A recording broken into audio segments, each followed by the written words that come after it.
হিসেবেই পরিচিত। যে কোনো মুহূর্তে জঙ্গলের হাতি জীবজন্তু বেরিয়ে চলে আসতে পারে আমাদের রাস্তায়। তাই খুব সতর্কভাবেই আমরা এগিয়ে চলেছি আমাদের গন্তব্যের দিকে। আমরা প্রথমে যাচ্ছি রকি আইল্যান্ডের দিকে। আপনারা দেখতে পাচ্ছেন রাস্তার দুপাশে বিস্তৃত চায়ের বাগান, তার সুন্দর শোভায় সজ্জিত। এখানকার প্রাকৃতিক সৌন্দর্য এতটাই সুন্দর যে যখন তখন এই সৌন্দর্যে হারিয়ে যেতে মন চায়।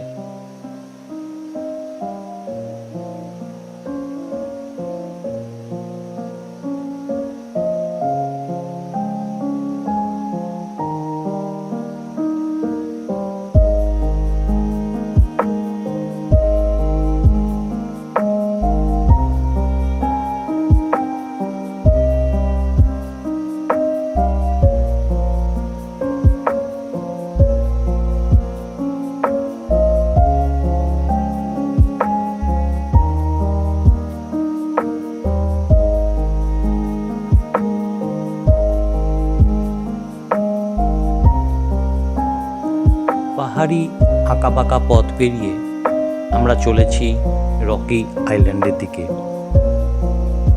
এই পাহাড়ি জনপদগুলির বিশেষত্ব ছোট ছোট পাইন গাছের জঙ্গলের মধ্যে দিয়ে এই রাস্তা চলেছে। আর কিছুক্ষণের মধ্যেই আমরা পৌঁছে যাব রকি আইল্যান্ডে। হ্যাঁ, আমরা পৌঁছে গেছি রকি আইল্যান্ড। একটি সুন্দর পাহাড়ি ঝর্ণা তার নিজস্ব গতিতে বয়ে চলেছে। কাঁচের মতো স্বচ্ছ জল এবং প্রাকৃতিক শোভায় পরিপূর্ণ রকি আইল্যান্ড।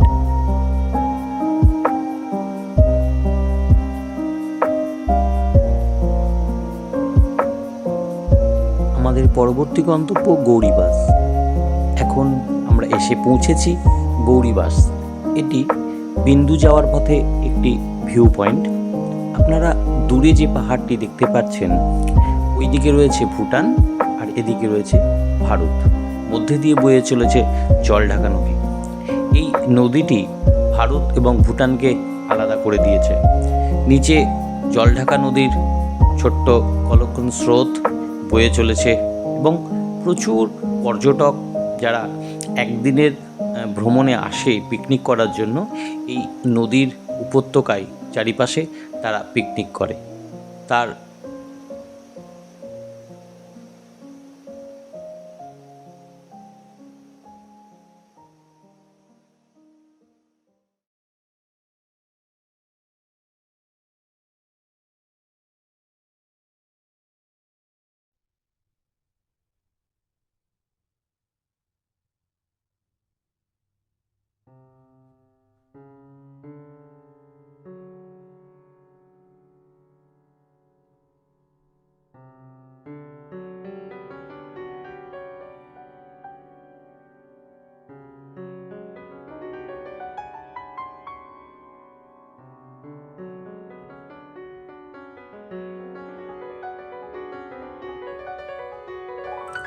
গৌরীবাস থেকে আমরা চলে যাব বিন্দু জলপ্রপাত। এই বিন্দুটি হচ্ছে জলঢাকা নদীর ওপর একটি জলবিদ্যুৎ প্রকল্প। এই জলঢাকা নদীর এপারটা হচ্ছে ভারত এবং ওপারটা হচ্ছে ভুটান। এখানে প্রচুর পর্যটক প্রতি বছর এবং সারা বছর আসে এবং এখানকার সাধারণ মানুষদের ছোট ছোট দোকান, সেই দোকানে আপনারা পাবেন হাতের বিভিন্ন রকমের কারুকার্য এবং ছোট ছোট খেলনা, পুতুল, বাচ্চাদের বিভিন্ন রকমের উপকরণ এখানে বিক্রি হয়। জলঢাকা নদীর স্রোত বয়ে চলেছে তার আপন গতিতে।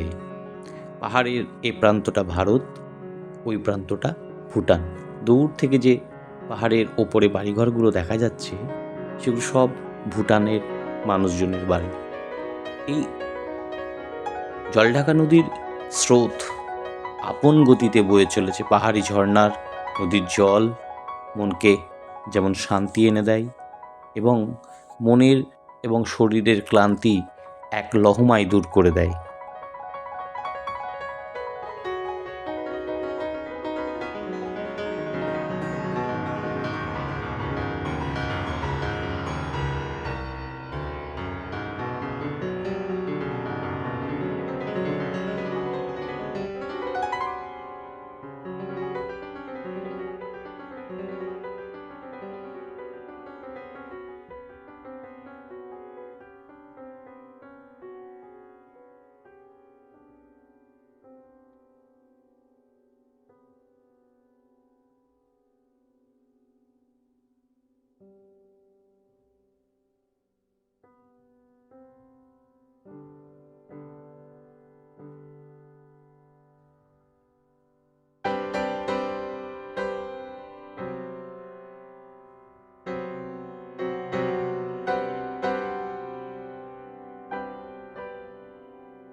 বিন্দুতে কিছুটা সময় কাটিয়ে এবার আমাদের ফেরার পালা।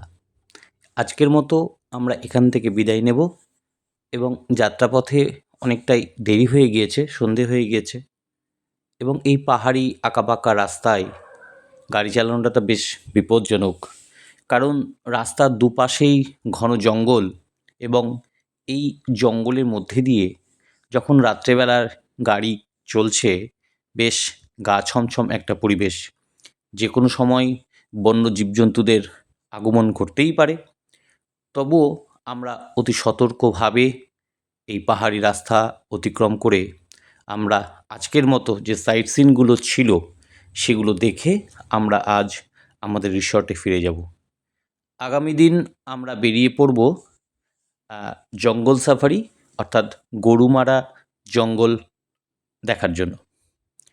এই লাটাগুড়ি ভ্রমণের ক্ষেত্রে যখন আপনারা আসবেন, এখানে থাকার জায়গা সম্পর্কে আমরা একটু বলে রাখি। এখানে প্রচুর ছোটো বড়ো রিসর্ট, হোটেল, থাকার জায়গার পর্যাপ্ত ব্যবস্থা রয়েছে। যদি আপনি আগে থেকে বুক করে আসেন সেক্ষেত্রে খরচটা একটু হয়তো বাড়তেও পারে, তবে এখানে এসে যদি হোটেল বা রিসর্ট আপনারা বুক করেন সেক্ষেত্রে অনেকটাই দামাদামি করে নেওয়া যেতে পারে। রিসর্টের ক্ষেত্রে বলে রাখি, জনপ্রতি ১৩০০ টাকা করে আপনাদের খরচ, থাকা এবং খাওয়া, অর্থাৎ দুজন একটা রুমে ২৬০০ টাকা। আজ সকালে আমরা বেরিয়ে পড়লাম জঙ্গল সাফারিতে। আমাদের আজকের তালিকায় রয়েছে গরুমারা অভয়ারণ্য ঘুরে দেখা। প্রথমেই বলে রাখি, জঙ্গল সাফারি করতে যে খরচ মোটামুটি ২২০০ টাকা ৬ জন। এই ২২০০ টাকার মধ্যে গাড়ি ভাড়া, একজন গাইডের চার্জ, পার্কিং স্লটের জন্য ভাড়া সব নিয়ে ২২০০ টাকা ৬ জন। যদিও এই ২২০০ টাকায় ৬ জন যদি আপনাদের মধ্যে না থাকে, ৪ জনের ক্ষেত্রেও কিন্তু ২২০০ টাকাই লাগবে। এই জঙ্গল সাফারি করতে সকালবেলায় আপনারা চলে আসুন। এই জঙ্গল সাফারির যে কাউন্টার রয়েছে সেখান থেকেই আপনারা সকালবেলায় টিকিট করে বেরোয় যাবেন। এই জঙ্গল সাফারি সকালবেলা দুটো স্লটে হয়, একটা সকাল ৬টা, দ্বিতীয় স্লট স্টার্ট হয় সকাল ৮টা এবং দুপুরবেলায় দুপুর ২টো থেকে। বলে রাখা ভালো, এই গরুমারা অভয়ারণ্যে ন্যাশনাল পার্কের ভেতরে প্রবেশ করার ক্ষেত্রে কিছু বিধিনিষেধ আছে। আপনি এই জঙ্গলে যখন প্রবেশ করবেন আপনাকে অবশ্যই গাইড নিয়েই প্রবেশ করতে হবে। গরুমারা ন্যাশনাল পার্কের ভেতরে বিভিন্ন জীবজন্তুর বাস, হাতি, বাইসন, চিতাবাঘ, হরিণ, এছাড়া আরও অনেক জীবজন্তু এখানে বাস করে।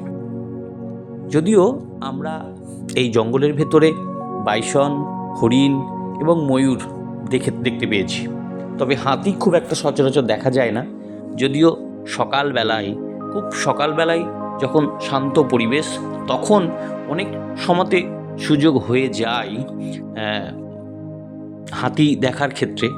তবে হাতি এবং অন্যান্য জীবজন্তুরা মানুষের আগমনী বা আওয়াজ পেলে তারাও সতর্ক হয়ে জঙ্গলের অনেক গভীরে চলে যায়।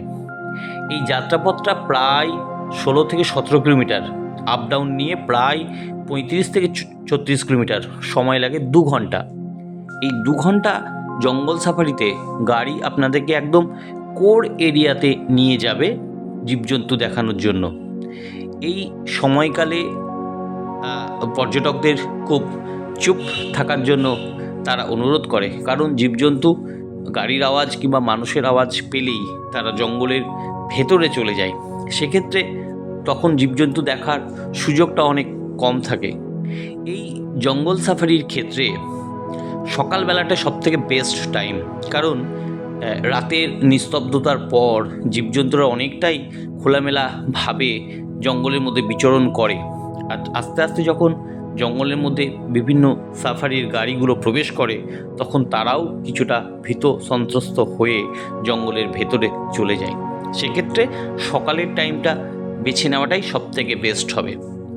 এই গরুমারা অভয়ারণ্যে মধ্যে দিয়ে একটি রাস্তা চলে গিয়েছে, যেটা জাতীয় সড়ক, এবং ট্রেনের লাইনও এর ওপর দিয়ে চলে গেছে।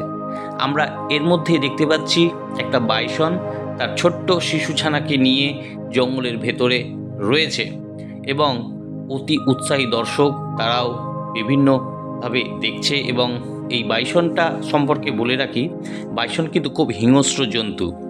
আমাদের গাইড প্রথমেই আমাদেরকে সতর্ক করে দিয়েছিল যে কখনো কোনো জীবজন্তু দেখলে যেন আমরা চেঁচামেচি না করি। আমরা দেখতে পাচ্ছি একটা বাইসন দাঁড়িয়ে রয়েছে, কারণ বাইসন এতটাই হিংস্র, চাইলে ওরা গাড়ি সমেত উল্টে ফেলে দিতে পারে। আমরা আস্তে আস্তে এগিয়ে চলেছি। দূরে দেখতে পাচ্ছি বাইসন তার ছানা নিয়ে সেখানে দাঁড়িয়ে রয়েছে। দূর থেকে আমরা এই দৃশ্য উপলব্ধি করছি। জঙ্গলের শান্ত পরিবেশে হঠাৎ আমাদের মতো উৎসাহী দর্শকের আগমনে তারাও একটু ভীত সন্ত্রস্ত হয়ে উঠেছে।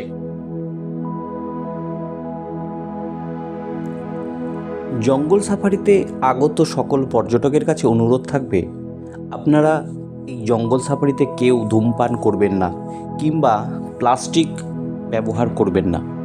এই জঙ্গল একদম একান্তভাবেই জীবজন্তুদের, এই জঙ্গল ওদের বাসযোগ্য হয়ে উঠুক আমরা এই কামনা করব, এবং ওদের বাসযোগ্যে যেন আমরা কোনোভাবে ব্যাঘাত না করি, এই দায়িত্ব আমাদের সকলের। এই ছোটো ছোটো জীবজন্তুরা যারা অবাধে বিচরণ করে বেড়াচ্ছে, তারা তাদের মতো পরিবেশে বেঁচে থাকবে।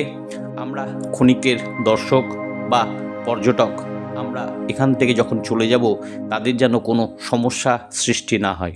আমরা দেখতে পাচ্ছি একটি ময়ূর মুক্ত বাতায়নে ঘুরে বেড়াচ্ছে। ময়ূর খুব সুন্দর একটি পাখি।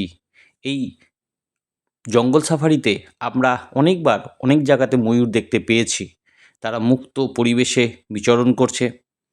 এবার আমরা চলেছি গরুমারা ফরেস্টের ভেতরে যে জাতীয় সড়ক, সেই জাতীয় সড়কের ওপর দিয়ে। এই জাতীয় সড়কটা একদম এলিফ্যান্ট করিডোরের মধ্যেই পড়ে। যে কোনো মুহূর্তে জঙ্গলের হাতি রাস্তায় চলে আসে, বিভিন্ন সময় দুর্ঘটনাও পর্যন্ত ঘটেছে।